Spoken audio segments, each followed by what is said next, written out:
Andrea. Aujourd'hui on va parler de 10 choses qu'on nous dit pas forcément, des petites anecdotes, des astuces, mais aussi des préjugés et des choses qui ne sont pas nécessairement vraies et qu'on pense qui sont vraies. Ma liste était beaucoup plus longue mais j'ai décidé de dédoubler cette vidéo. Du coup la suite de la liste et donc les 10 autres points viendront dans une de mes prochaines vidéos. Aussi, je tiens à préciser que si jamais vous avez participé à mon concours pour gagner les extensions multicolores, donc les mèches extensions multicolores, restez connectés jusqu'à la fin de la vidéo pour savoir les gagnants, donc les noms des gagnants. Et aussi, j'ai une autre surprise à la fin de la vidéo pour vous, donc restez connectés. Et donc maintenant, on va parler de ces 10 choses qu'on devrait toutes savoir. La première chose, c'est dormir avec les cheveux mouillés, c'est bon ou pas? En vérité, c'est pas bon. On dit toujours que c'est pas bon de sécher ses cheveux avec un sèche-cheveux, du coup on se dit je vais laver mes cheveux et je vais aller au lit avec mes cheveux mouillés. Le problème, c'est que lorsque vos cheveux sont mouillés et humides, les écailles du cheveu sont-elles ouvertes. Du coup, votre cheveu est lui donc plus fragile, plus sensible et plus prompte à être cassé et à être abîmé pendant la nuit, pendant que vous allez bouger, que vous allez tirer sur vos cheveux et que ça va frotter donc contre votre oreiller et tout, donc c'est pas trop bon. L'une des meilleures choses à faire, c'est donc de laver ses cheveux plusieurs heures avant d'aller coucher dès qu'on rentre du travail ou de l'école et de les laisser sécher naturellement. C'est ce que j'essaye de faire.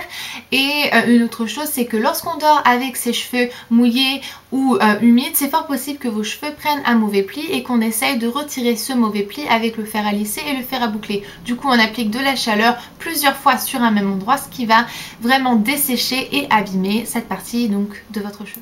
Deuxième point, c'est le maquillage, ça donne des boutons. Ça, c'est pas nécessairement vrai. Par contre, c'est vrai qu'il y a quelques cas où est-ce que ça peut arriver. Le premier étant une allergie à un des ingrédients qui se trouve dans votre produit cosmétique. Ça peut être de la marque L'Oréal, Maybelline, Dior, Clinique, ELF, ça n'a pas d'importance.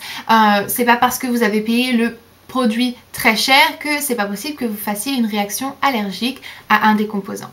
Le deuxième point, c'est un des composants bouche votre pore, ce qui cause le sébum et les impuretés à rester coincés dans votre pore, une inflammation et donc un bouton. Les produits, en fait les 3 produits principaux qu'on retrouve dans les cosmétiques qui peuvent boucher vos pores sont le silicone, le PEG et la glycérine.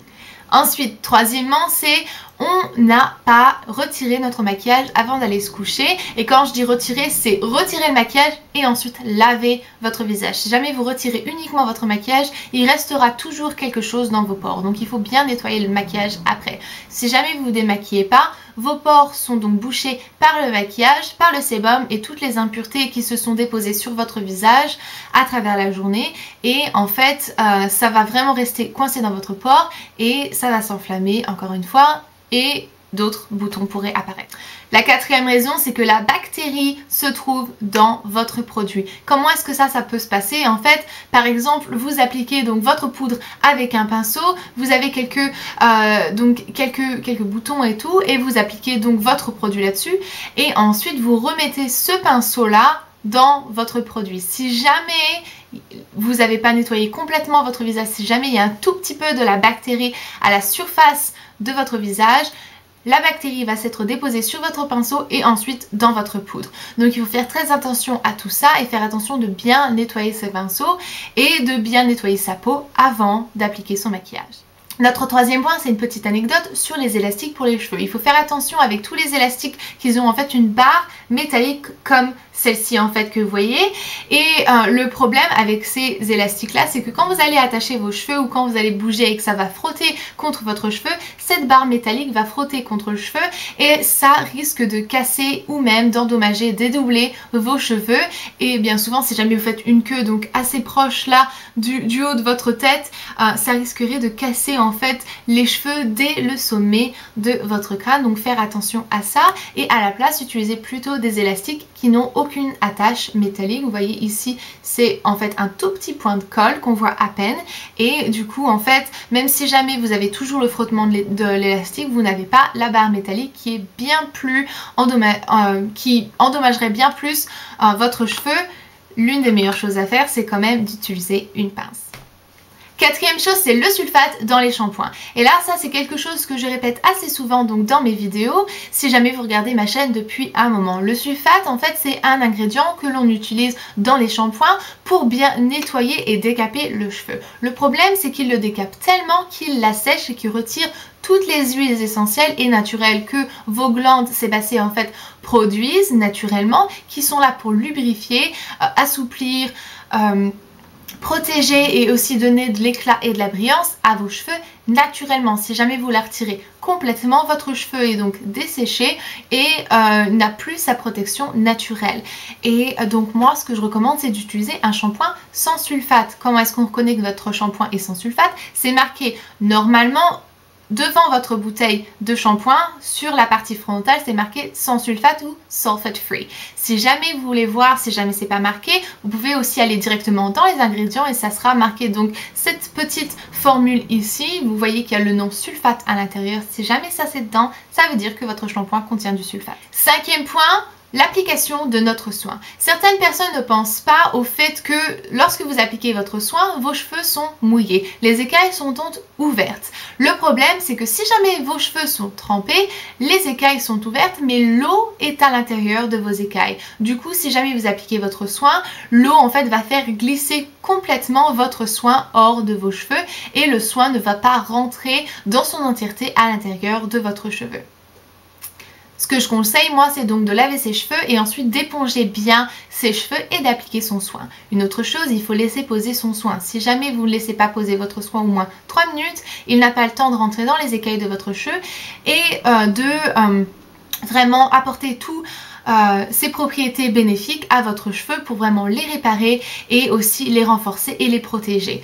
Et si jamais vous appliquez donc votre soin sur vos cheveux qui sont trempés et vous ne laissez pas poser, c'est à peu près comme si que vous étiez en train de prendre votre soin et le vider dans votre poubelle.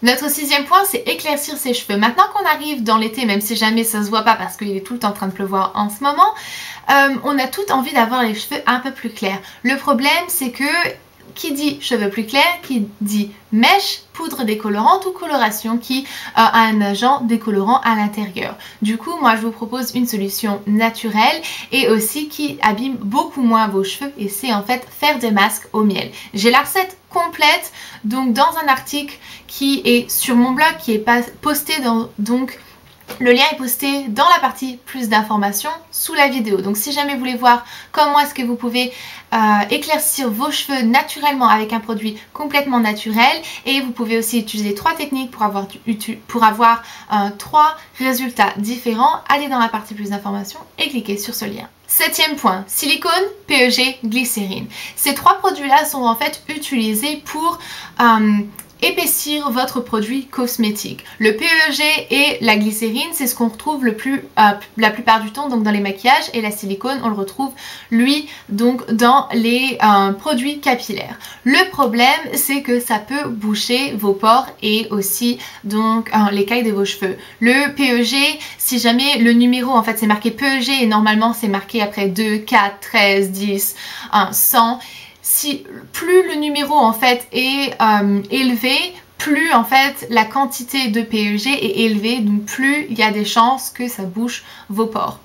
Il y en a dans presque tous les produits, c'est pas mauvais, mais il faut faire attention que le numéro qui est après ne soit pas trop élevé pour pas que ça bouge vos pores et que du coup après ça vous cause des boutons. Ensuite, pour tout ce qui est silicone, ça c'est ce qu'on retrouve donc dans les produits capillaires et la plupart du temps dans les soins. Et le problème avec le silicone, c'est un peu comme si vous appliquez un pansement sur une coupure.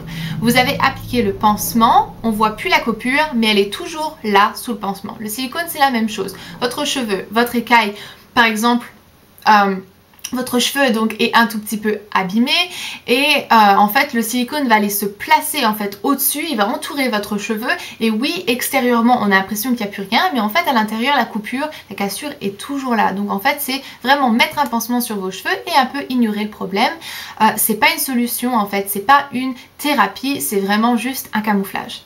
8e point, c'est coupe tes cheveux et ils pousseront plus vite. Et ça en fait, c'est pas nécessairement vrai. Par contre, ce que vous devez savoir, c'est que dès que vos cheveux, en fait, dès que à la pointe de vos cheveux, il y a des fourches et des pointes cassantes qui commencent à apparaître, c'est à ce moment-là qu'il faudrait couper votre pointe.